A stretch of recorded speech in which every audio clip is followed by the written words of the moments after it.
Hello friends, स्वागत है आपका आज के हमारे इस वीडियो में।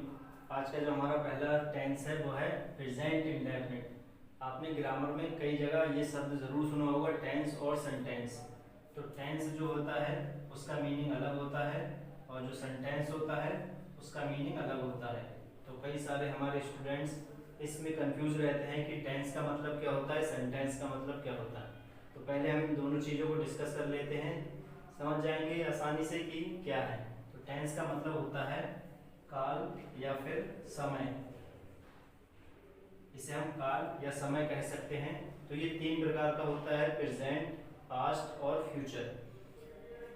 आगे जो हमारा वर्ड है वो है सेंटेंस। तो सेंटेंस का मतलब होता है कोई वाक्य। हम वाक्यों के माध्यम से ही अपनी बात को प्रेजेंट करते हैं। तो सेंटेंस का मतलब वाक्य होता है और टेंस का मतलब समय या काल होता है। तो हम जो सीखने वाले हैं वो ये है हमारा टॉपिक टेंस। उसमें हम प्रेजेंट इंडेफिनिट टेंस को सीख रहे हैं। तो प्रेजेंट इंडेफिनिट टेंस के जो सेंटेंस होंगे उन्हें हमें किस तरीके से पहचानना है, ये सारी चीज़ें हम सीखने वाले हैं।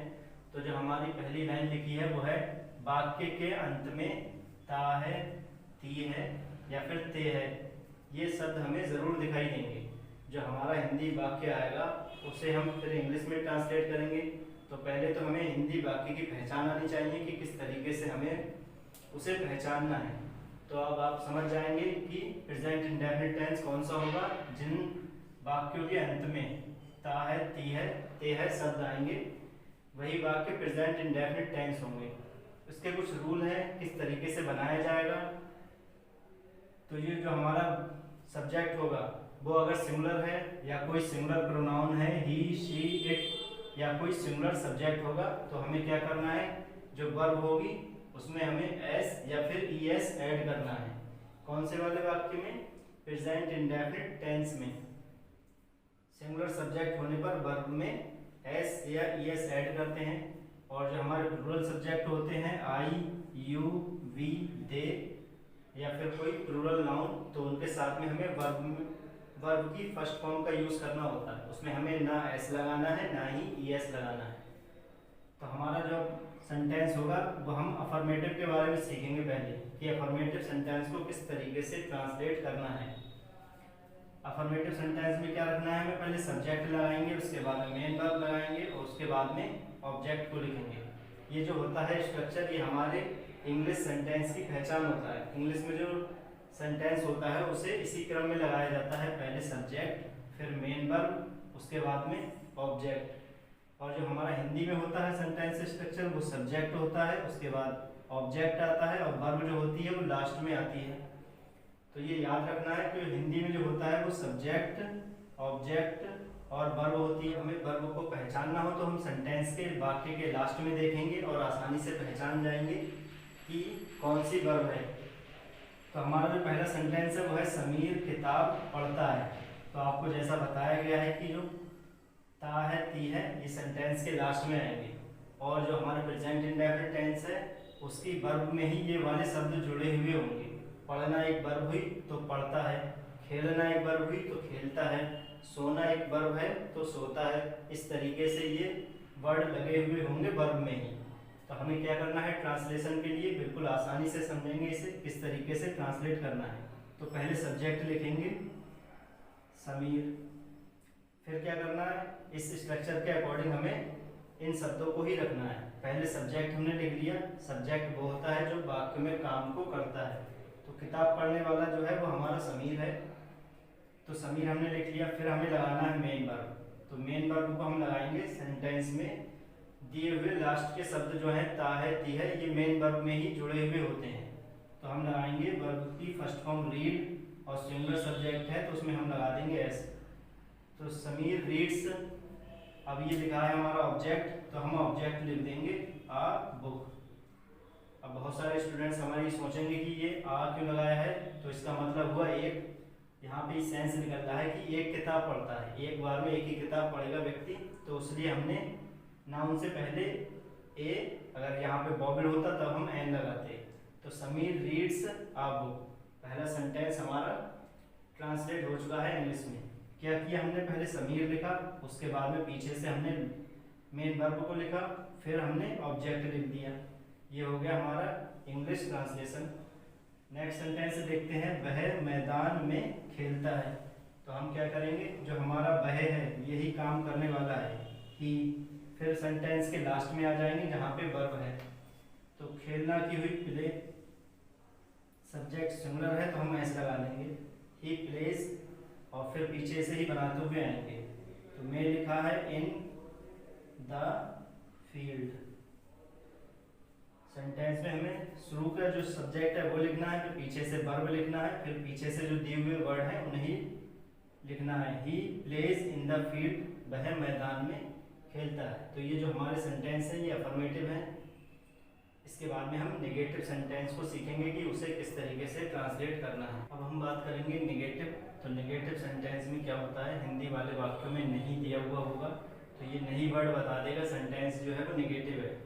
तो हिंदी में नहीं वर्ड आता है और इंग्लिश में नॉट शब्द का यूज़ किया जाता है, और ये नॉट वर्ड बताता है कि सेंटेंस हमारा नेगेटिव है। तो इसका स्ट्रक्चर क्या रहता है, सब्जेक्ट लिखते हैं और इसमें फिर हमें हेल्पिंग वर्ब लगानी होती है, डू या डज। प्लूरल सब्जेक्ट के साथ में डू लगाएंगे और सिंगुलर सब्जेक्ट के साथ में डज लगाएंगे। उसके बाद में हमें नॉट लगाना है, फिर मेन वर्ब लगाना है और फिर ऑब्जेक्ट लगाना है। तो ये याद रखना है, पहले सब्जेक्ट, फिर डू डज में से एक चीज़ लगाना है अकॉर्डिंग टू सब्जेक्ट, फिर नॉट लगाना है, मेन वर्ब और फिर ऑब्जेक्ट। तो इसका एग्जाम्पल देखते हैं जिससे ये चीज़ क्लियर हो जाएगी। वह किताब नहीं पढ़ता है। तो सारे ही वाक्यों में लास्ट में ता है, ती है, ये हमें देखने को मिलेगा प्रेजेंट इंडेफिनिट टेंस में। तो वह किताब नहीं पढ़ता है, सब्जेक्ट पहले हम लिखेंगे ही, क्योंकि यही काम का करने वाला है, ही। फिर जब वाक्य नेगेटिव है तो हम ही के साथ लगाएंगे डज, और फिर हमें लगाना है नॉट, क्योंकि सब्जेक्ट सिंगुलर है, ही डज नॉट। फिर क्या बताया गया है आपको, मेन वर्ब लगाना है, ही डज नॉट रीड। अब आपको याद रखना है कि नेगेटिव और इंट्रोगेटिव सेंटेंस में ना तो हम एस लगाते हैं मेन वर्ब में और ना ही ई एस का यूज़ करते हैं। तो हमें जो वर्ब लगानी है वो बिल्कुल सादा लगानी है, वर्ब की first form. He does not read a book. तो ये वाले वाक्य की ट्रांसलेशन कंप्लीट हो गई, he does not read a book. Next example देखते हैं, वे कपड़े नहीं धोते हैं। तो जो काम करने वाला हमारा प्रोनाउन है वो है दे, उसकी इंग्लिश होगी दे। अब हमें नेगेटिव है तो हमें क्या लगाना है, एक से ज़्यादा लोग हैं तो डू और नॉट। इतना काम कंप्लीट करने के बाद में फिर मेन वर्ब लगाना है, दे डू नॉट वॉश, और फिर कपड़े जो हमारे ऑब्जेक्ट है वो लगा देंगे, वॉश द क्लॉथ्स। तो इस वाले सेंटेंस को भी हमने आसानी से ट्रांसलेट कर लिया। क्या किया, पहले हमने इस दे को ट्रांसलेट किया दे, नेगेटिव होने पर हेल्पिंग वर्ब के साथ में नॉट लगाया, सब्जेक्ट प्लूरल है इसलिए डू लगाया, दे डू नॉट, फिर मेन वर्ब लगाई वॉश, उसके बाद में बचा हमारा ऑब्जेक्ट द क्लॉथ्स। एक एग्जांपल और देखते हैं, तुम स्कूल नहीं जाते हो। तो पहले तुमको लगाएंगे यू, फिर क्या करना है, जो हमारा नेगेटिव वर्ड आया है इसके लिए हमें हेल्पिंग वर्ब के साथ में इसे यूज करना है, यू डू नॉट। फिर आपको बताया गया है मेन वर्ब लगाना है जो सेंटेंस में लास्ट में होगी। तो जाना की होती है गो और टू, स्कूल जा रहा तो गो टू स्कूल।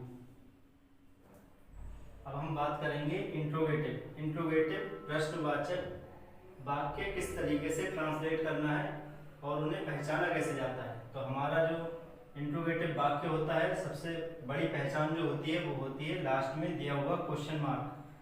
कोई भी सेंटेंस हो अगर उसके लास्ट में क्वेश्चन मार्क लगा है तो वो समझ जाओ कि वो इंट्रोगेटिव वाक्य है। या तो वो क्या से शुरू होगा और लास्ट में क्वेश्चन मार्क आएगा, या फिर क्या, क्यों, कब, ये जो वर्ड है ये लास्ट बी सेंटेंस के बीच में आएंगे और इनमें भी क्वेश्चन मार्क होगा। इन्हें इंग्लिश में ट्रांसलेट कैसे करना है उन्हें हमें जानना है। तो जो क्या से शुरू होते हैं सेंटेंस उसके लिए ये स्ट्रक्चर हमें फॉलो करना है, और जिनमें हमारे वाक्यों में जिन वाक्यों में क्या, क्यों, कब ये बीच में आता है तब हमें ये वाला स्ट्रक्चर फॉलो करना है।